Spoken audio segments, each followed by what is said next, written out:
Mas eu vou dizer o meu nome para quê? Vocês não sabem quem eu sou? Não? Oh, I am Albano Rocha e sou o disc jockey aqui da rádio. Claro que sabem, basta ouvirem-me dizer.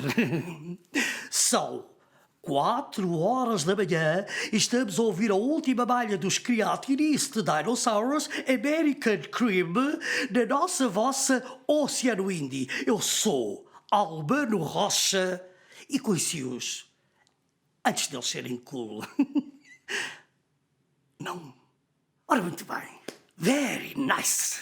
Eu ando à procura de alguém jovem de espírito e de corpo assim como eu, que aprecie os clássicos, mas que goste de experimentar novas coisas, de ir assistir a concertos de bandas underground. Eu gosto de descobrir bandas depois do primeiro ensaio, mas ainda antes de terem decidido o nome. Foi assim que eu conheci os Pluto. Ainda antes de ser Ornato Violeta. Aliás, isto lembra-me uma história de quando eu vivia nos United States of America. Que eu não sei se vocês conhecem, é um país, e eu até fui convidado para fazer figuração no Miami Vice.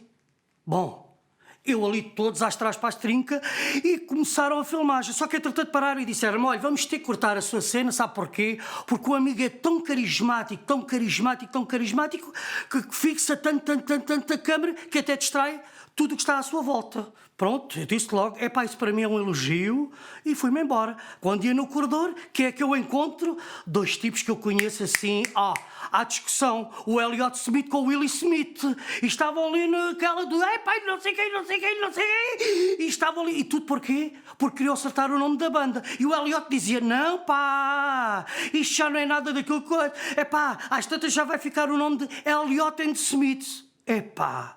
Eu ouvi aquilo, enchi o peito de ar, respirei durante 3 segundos, e disse, Elliott, tancanese, boy. E o Will Smith ficou a olhar para mim com um ar de parvo, mas aceitou o meu tancanese. Bem, eu disse, olha, cá para mim, devia ficar só The Smiths. E não é que ficou. Isto para o dating, good. Era nós os dois irmos a um concerto, estás a ver? A não ser que já não seja fixe. Mas olha, por exemplo, eu posso me tornar num YouTubesman, jogar Minecraft, ir ao i5, Coca. Já se faz outra vez Coca, não é? Não. Por isso é que eu tenho saudades dos anos 80. Nasci neles.